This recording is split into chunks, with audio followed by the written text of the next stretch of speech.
ذاکر نائک صاحب کے بارے میں بھی یہی معاملہ ہے، اور چونکہ وہ ایک ڈاکٹر ہے اور جو شریعت کا علم ہے وہ اصولوں کے ساتھ ان کے پاس نہیں ہے۔ جو بات آپ کے سامنے آئی تھی جس میں انجینئر صاحب کے متعلق سوال تھا کہ علماء کے علاوہ دین کی باریک باتیں کرنے کا کسی کو حق نہیں ہے، تو ایسا نہیں ہے کہ یہ بات ڈاکٹر ذاکر نائک کے ساتھ نہ ہو، یہ ان کے لیے بھی ہے، ان کو بھی حق نہیں ہے دین کی باریکیوں کو بیان کرنے کا اور امت کو اپنا مقتدی بنانے کا، ان کو بھی اختیار نہیں۔ ویسے جو آپ نے بات معلوم کی یہ انتہائی قیمتی بات ہے، بلکہ یہ بڑا اہم مسئلہ ہے آج کے دور کا۔ اس میں ایک پہلو اور بھی نکلتا ہے، اور وہ یہ نکلتا ہے کہ اگر ہم دین کی صحیح سمجھ کو علماء کے ساتھ خاص مانتے ہیں تو اکابرین میں، بزرگان دین میں بہت بڑی بڑی شخصیتیں ایسی موجود ہیں کہ جو عالم نہیں تھے۔ مثال کے طور پر حضرت اقدس حاجی امداد اللہ صاحب مہاجر مکی رحمۃ اللہ علیہ، وہ باضابطہ عالم نہیں تھے۔ ان کے شیخ ہیں میاں جی نور محمد صاحب رحمۃ اللہ علیہ، وہ بھی باضابطہ عالم نہیں تھے، جبکہ ان حضرات کی وجہ سے اس دنیا نے بڑا فیض حاصل کیا ہے، بڑا فائدہ ہوا ہے، اور دین کے متعلق، شریعت کے متعلق جو معارف ان لوگوں سے مروی ہیں ان کی تو مثالیں بھی ملنا بڑا مشکل ہے اس زمانے میں کہ جس زمانے کی یہ شخصیات ہیں۔ تو ان چیزوں کو سامنے رکھتے ہوئے آدمی کے ذہن میں یہ سوال آئے گا کہ یہ تو عالم نہیں تھے، تو پھر علم کے معاملے کو، دین کے معاملے کو علماء کے ساتھ خاص کیسے کیا جا سکتا ہے؟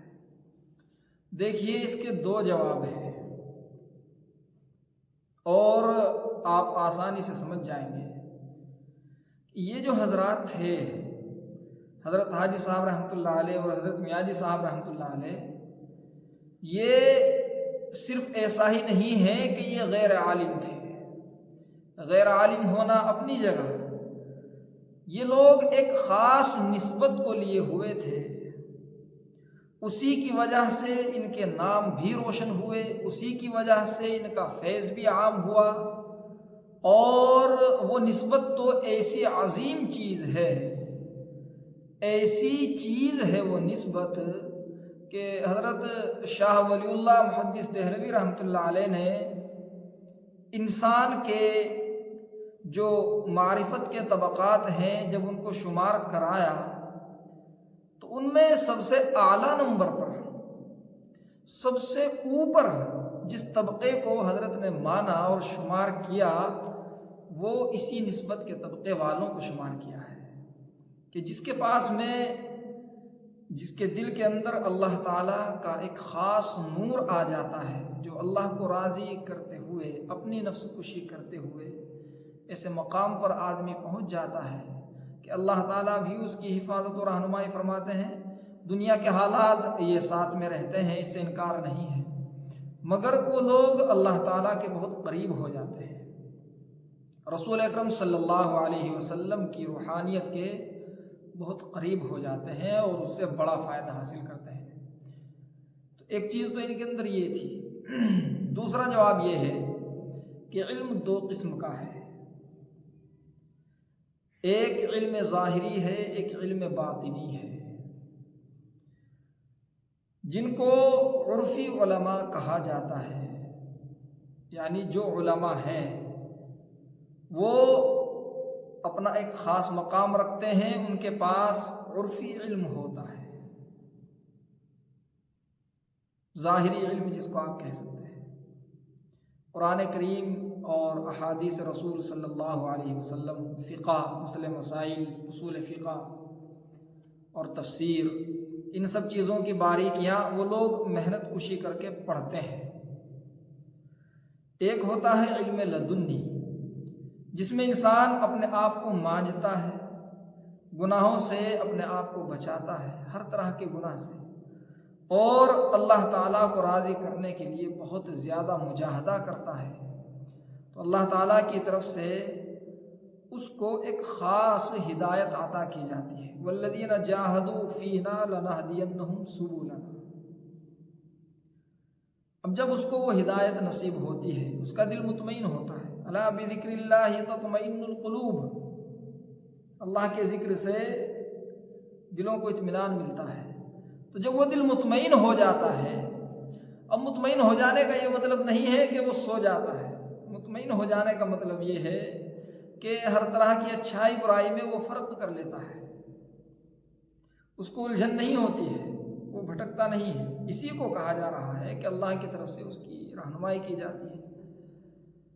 تو یہ چیز ہمارے ان اکابر میں موجود ہے اور بدرجہ اتم موجود ہے۔ اب آئیے آپ ادھر جو ڈاکٹر صاحب ہیں، ڈاکٹر ذاکر نائک یا دیگر اس طرح کے بہت سارے حضرات ہیں، یہ لوگ اس راستے کے ہی خلاف ہوتے ہیں، تصوف کے خلاف ہیں، معرفت کے آپ یہ کہہ سکتے ہیں کہ یہ اپوزٹ ہے، اس کو تسلیم نہیں کرتے ہیں، اسی لیے تو عدم تقلید کا شکار ہے۔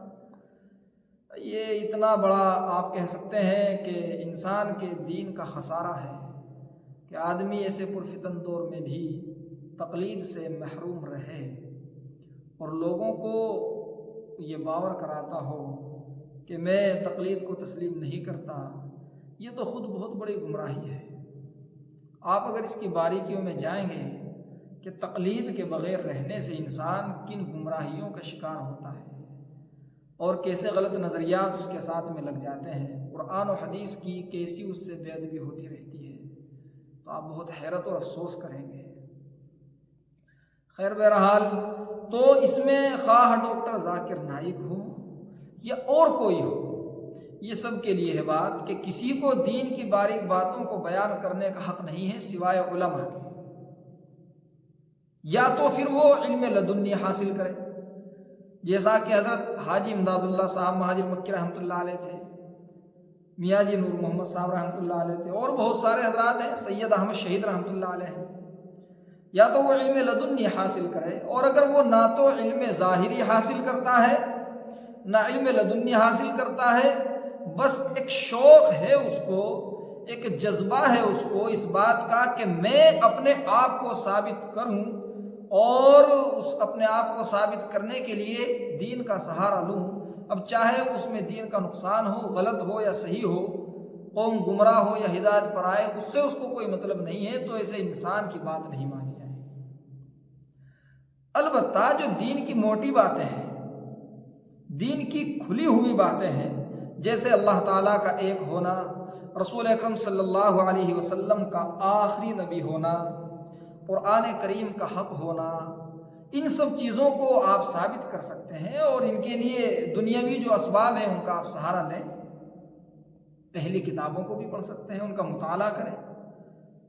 اور یہ باریک باتیں نہیں ہیں، یہ تو امر بالمعروف نہی عن المنکر کے زمرے میں آتی ہے بات۔ برائی سے روکیں آپ اور اچھائی کی طرف بلائیں ہیں، تو اگر وہ ایسا کرتے ہیں اور کرتے ہیں تو یہاں تک ٹھیک ہے۔ ہر آدمی، ہر مسلمان دوسرے کسی بھی آدمی کو اسلام کی دعوت دے سکتا ہے اپنی سمجھ کے مطابق، اپنی جو معلومات ہیں ان کے مطابق، مگر ہر مسلمان کو یہ حق نہیں ہے کہ وہ شریعت کی باریک باتیں، جو مسائل ہیں اور جو دقیق چیزیں ہیں، بہت خاص ہیں، ان پر بھی بحث کرے اور ان پر اپنے نظریات پیش کرے اور پھر ان کو سچ اور صحیح مانے اور اس پر ضد کرے،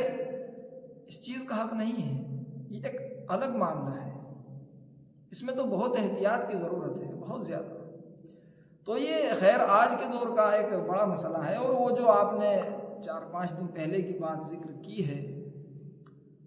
ان باتوں کو سن کر واقعی آدمی کے ذہن میں یہ سوال پیدا ہوتا ہے کہ اگر